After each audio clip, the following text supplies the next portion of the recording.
If you're looking to create, grow, and sustain your wealth, download and subscribe to the Pain Points of Wealth podcast at BeBullish.com with Bob, Ryan, and Chris Payne. It's your podcast for market insights, money tips, and real talk on the economy. Download and subscribe at BeBullish.com. Listen, all you New Yorkers. Excuse me, taxi. Okay, we're looking around. This is the 77 WABC minicast. 7:46 on your post-Blizzard Tuesday morning. Bruce Blakeman, that handsome man, that beautiful hair, all over television yesterday. Currently the Nassau County executive, but sure to be our next governor.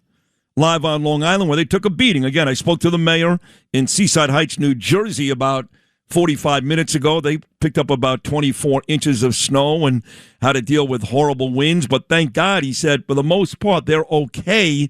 Let's find out what's happening on the island. My dear friend Bruce. Brucey, good morning, pal. How are you?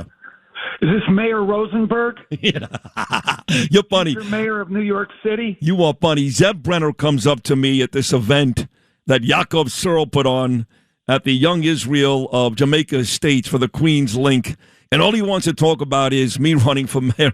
I said, off the camera, Bruce, I go, Jessica Tisch is going to run. Julie Menon, who took a shot at me last week in the press, I'm very upset with her, the Speaker of the City Council. She's going to run. So you got some big-time people, I think, that are going to run for mayor. And a lot of people in this city hate me, you know that. But there's a few very powerful people led by you that would like to see that. So I said, we'll see. But it wouldn't be horrible to have a Governor Blakeman and a Mayor Rosenberg, would it? I think it would make this state and make this city the most prosperous state and city in the United States, the safest state and city in the United States. I think that you would make a terrific mayor.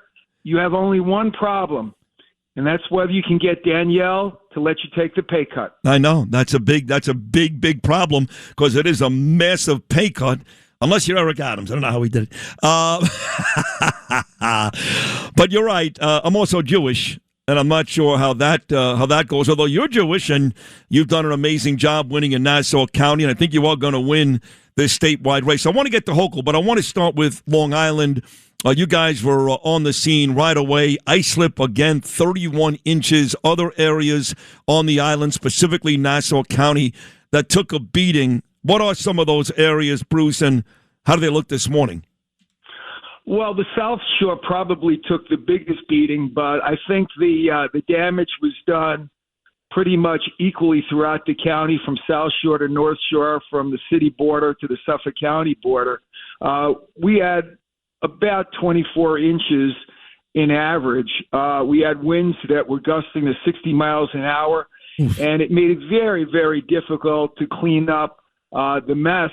But I want to say something to our Department of Public Works. Men and women, they were out all day, all night. They did a great job cleaning up. We still got a lot more work to do, but they did a magnificent job. I want to thank our police department that was out there in the worst weather, our volunteer firefighters and EMTs.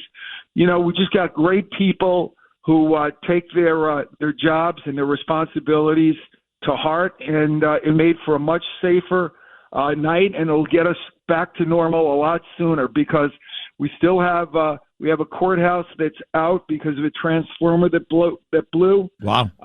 We've got some roads that still need additional work because the blowing snow keeps blowing snow all over the roadway, and it's something where we have to plow 3 or 4 times over the same road because of the blowing snow.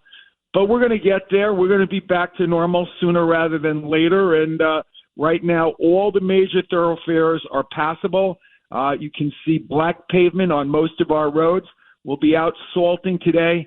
And the good news is by the end of the week, we should approach 50 degrees in temperature. And that'll make things a lot better for everybody. Right, unlike the last storm where we got a lot of snow, but then we had to deal with 2 weeks of freezing, really freezing temperatures. So we had ice out there for weeks. Like you said, we'll be in the mid-40s tomorrow, so a lot of this will melt right away. I did see our friend Briella Tomasetti there from Channel 5. You were on with Rosanna and O'Connell yesterday. She was in Massapequa taking a pretty good beating. If you can, Bruce, give me the towns, the 2 or 3 towns right now that you think need the most cleanup work this morning. Well, I would say the Barrier Island, Lido Beach took a beating, Point Lookout. It was difficult to keep getting equipment in and out of there because of the blowing snow. We've got some areas up on the North Shore around Bayville, Locust Valley area where our county roads are a little more narrow than some of the other major thoroughfares throughout the county.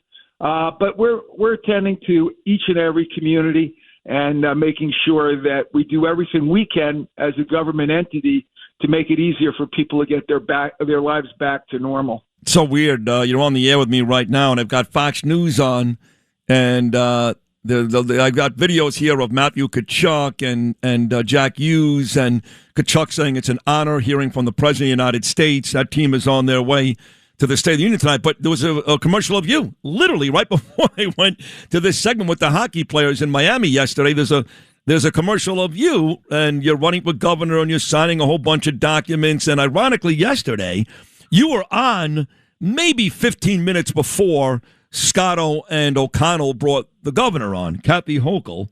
And I have to tell you, she's wearing her USA jacket like she really cares, that you seem to be much more prepared to talk about the issue on Long Island than she did statewide. Did you need any help at all from the state? Is there anything you want to say about the job that Hochul and the state has done so far? Well, luckily, we didn't have to rely on the state for any additional resources. I did talk to the governor on Sunday about the storm. It was a pleasant conversation, professional. Really? And, yeah, we had a professional. Listen, you got to put politics aside when people's lives are in danger. So we had a nice conversation. Luckily, we didn't need state resources. As a matter of fact, we helped the state out yesterday. There was an issue at SUNY Old Westbury with respect to their food service going down, so we provided a hot meal for the kids there and the staff there. So we all worked together in a emergency situation. And look, here in Nassau County, we've got tremendous resources. My partner over in Suffolk County, Ed Romaine, he did a good job. We worked together. And if the state wants to offer resources and we need them, we'll take them. But luckily, we did not need any additional resources. And like I said, our workers did a magnificent job. I just want to thank them. You have no idea how hard it is to be out on a plow or out in a police car or an ambulance or a volunteer firefighter when it's 50-mile-an-hour winds and you're aiding somebody who got a heart attack or someone who got in an accident, and you're out there plowing in almost zero visibility. You know, you gotta thank these people. I just hope everybody realizes that these people rise to the occasion, and I'm just very proud of them. Well, you got great people. Your police commissioner, Pat Ryder, and, of course, Fintan McCormack, one of my favorite people. I will tell you that she was on after you, Hochul, and she said all the trains are running fine. And literally 2 minutes before she came on, they said the C train and the A train were not running fine. They were suspended. I do have one lawyer that just texted me and said, hey, could you ask Bruce which courthouses are open or closed, or where can people get that information in terms of courthouses? Because you said you've got an issue at one of them. Yeah, so go to the Office of Court Administration website. That's the OCA. That's the New York State court website. They make decisions on what buildings and what courts are closed or open. But the Nassau County Family Court is definitely closed today because apparently some snow and ice got into one of the vents of a transformer, and there was a short. And that wasn't our transformer. That was PSE&G's transformer. They were on site almost immediately. They're working on it now. So that's the only court that I know that's closed, but there are courts that will be operating on a limited basis. And I believe that this morning that there will be a delayed opening from 11 a.m. on. So don't rush to court. Take your time if you have to go to court. Check the OCA website. They'll be able to tell you which courts throughout the metropolitan area are open and closed. And by the way, one more thing, Sid. I am so proud of you by talking about your colonoscopy. Colonoscopy. The colorectal cancer is increasing. You just did a public service because you reminded me that I'm overdue, and you reminded everybody else they're overdue. It's actually colorectal Cancer Awareness Week next week. Yep. So, you're doing a service by talking about it. It reminds me that I got to get it done, and it will save lives.